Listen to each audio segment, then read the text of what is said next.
Mudah-mudahan yang kita lakukan pagi ini bermanfaat dunia akhirat. Amin ya Allah. Alhamdulillah nih wakaf ibu tuh. Ibu wakaf. Masya Allah. Udah selesai semuanya. Masya Tinggal Allah. dikit lagi Bu, mohon doanya. Ini bangunan utamanya. Masya Allah. Ini beliau Insya Allah, ini Masya Allah. Niat baik selalu dimudahkan Allah. Wakif yang luar biasa. Ya. Dan bukan cuma di sini, di mana-mana wakafnya. Dan nilainya wow. Masya Allah. Menyemangati mereka Ustaz. Kita mau ngeliat ke dalam Ayo, Bu. Masya oke. Allah. Pertama kali ketemu ibu tuh kaget. Tampilannya biasa, ikut majelis taklim, Iya. duduk di bawah. Masya Allah. Lah kok tiba-tiba ngasihnya miliar gitu. Nggak percaya, Bu. percaya ya Ustaz ya. Karena Masya gimana bisa? Karena kan orang tuh Nggak semua. kenal Nah, juga. Satu, kedua orang tuh semua ngeliat tampilan, Bu. Di Masya. tanah 5.000 meter, Oke. diwakafkan oleh satu orang, nilainya 100 miliar. Dan alhamdulillah wakafnya beliau juga ada di sini, wakafnya antum teman-teman ada di sini. Ini santri putri, tempat bawah makan, atasnya kamar, ini ruang belajar atasnya. Alhamdulillah, dan selesai kurang dari 3 tahun. Masya Allah. Alhamdulillah. Itu salah satu bukti kebesaran Allah. Allahu Akbar. Bu Aisyah, Ya Ustaz.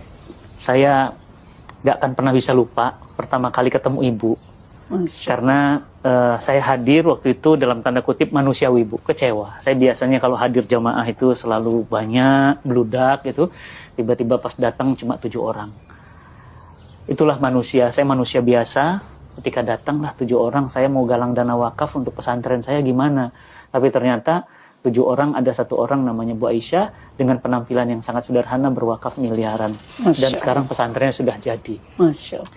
Bu, saya juga ingin tahu, ibu wakaf dengan nilai yang sebesar itu ada rasa seperti apa, Bu? Nggak sayang, itu kan uang bisa beli rumah, bisa beli mobil Forsi, Lamborghini. Allah menitipkan harta kan bukan buat kita beli kapal pesiar, buat beli tas Hermes. Walaupun bisa, ada teman saya sindir, kamu tuh terlalu bangga dikasih duit anakmu segitu. Beli dong tas Hermes 1 Hermes. Saya bilang kalau saya dikasih uang untuk beli Hermes, saya panggil yayasan bangun masjid aja. Saya tidak punya tas branded, saya tidak punya, sama sekali tidak.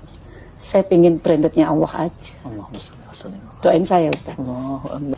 Saya sebagai orang tua ya, saya nggak tahu orang tua lain.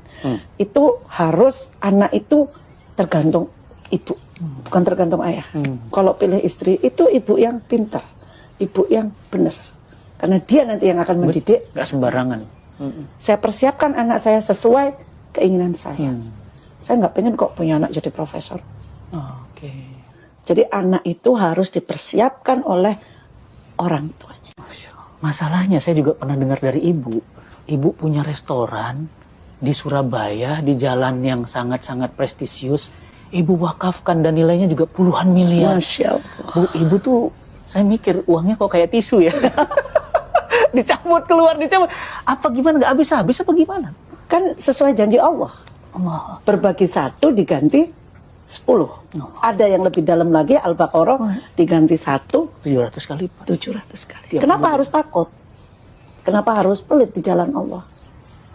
Orang tua saya Ustaz, hotel itu mau dibeli Megawati dengan uang ya, dikasihin ke Nahdlatul Ulama. Allah.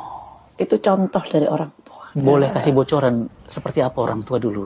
Dia lihat guru ngaji, belum haji, dia haji. Kayak cerita Ustaz tadi, setiap tahun ada aja. Tanah di mana-mana panggil, di sini kasih. Kan. Anaknya nggak ada yang kasih. Ibu saya kan punya hotel. Oh, saya Masya Allah punya hotel loh. Orang kan punya warung gitu ya. Dan hotelnya diwakafkan juga Ustaz. Allahu Akbar. Udah wakaf, Bu? Sudah. Makanya Jadi, saya bilang saya belum apa-apanya sama ibu ibu kandung? saya. Iya. Diwakafin. Sekarang jadi apa di Surabaya? Jadi sekolah Hadijah Plus Hadijah Plus itu. Muslimat. Ibu Khofifah yang nerima. Gubernur Jawa Timur. Saya pelongo-pelongo ini luar biasa. Allah. Tapi saya tekankan, semakin kamu berbagi, kamu semakin bahagia. Jadi wakaf kepikiran, restoran ibu yang mewah itu diwakafin tuh gimana awalnya? Saya bosan Ustaz. Punya duit. Saya pengen. Kalau kita nyari duit, udah mau bosan sama duit ini. Mental memang. Ini Bu, mindset Bu. Jadi dunia itu akhirnya datang ke ibu sujud tuh begitu. Ibu kok bisa ngelepas harta sebesar itu? Allahu Akbar. Yang menggerakkan hati itu Allah. Saya sendiri itu anak saya ya.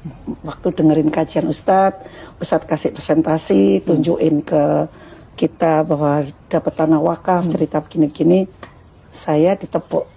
Mah kejar itu Ustadz. Yuk kita kasih apa yang beliau ini. Saya temui Ustadz, datang ke rumah. Begitu aja terjadi. Tapi yang muncul bukan rasa kehilangan yang uang yang rasa bahagia bahwa kita bisa berbagi segitu. Itu menurut saya masih sangat kecil. Jadi rasa bahagia itulah yang tidak ternilai dengan miliar tadi. Yang didatangkan sama Allah. Jadi ada rasa bahagia ketika mengeluarkan harta. Setiap kita berbagi, bahagia itu selalu hadir.